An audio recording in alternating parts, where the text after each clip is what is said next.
This Explain Everything video is intended as an instructional resource to help teachers more effectively conduct the lesson as described in the teacher notes in this unit.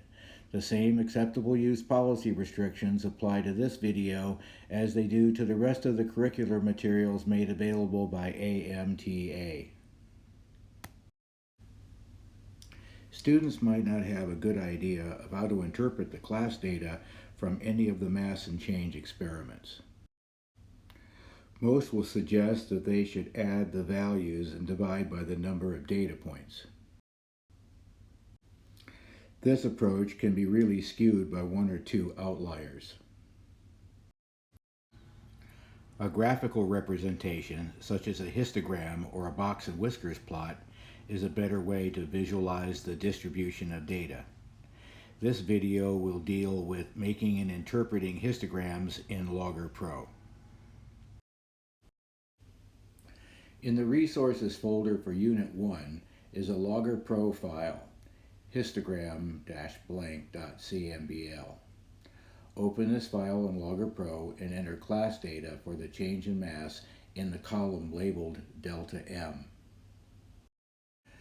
Double-clicking the graph window brings up the axis option window.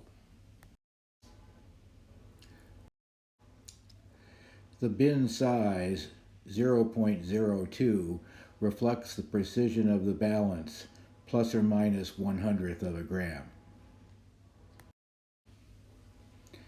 The bin start, in this case negative 0.09, should be set somewhat to the left of the largest loss you expect students to obtain.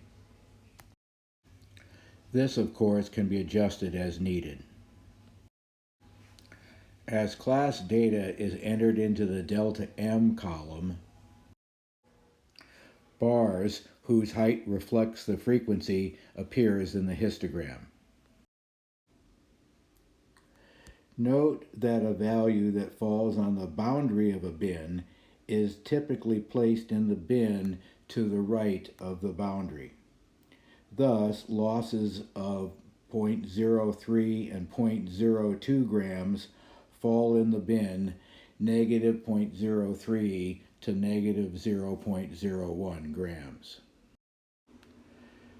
The two losses of 0.01 grams are included with the 5 values of no change to appear in the bin marked negative 0.01 grams to positive 0.01 grams. Given the limit of the precision of the balance, students should conclude that most of the class found that there was no change in mass when the steel wool was pulled apart. It is possible to have multiple data sets in a Logger Pro file, so you could have all 6 experiments in the mass and change file. Here, the mass change data for the burning steel wool was entered in the delta M column. Double-clicking on the graph brings up the axis options window. To view the histogram for this data set, the box marked change for expanding steel wool was deselected, and instead the change for burning steel wool was chosen.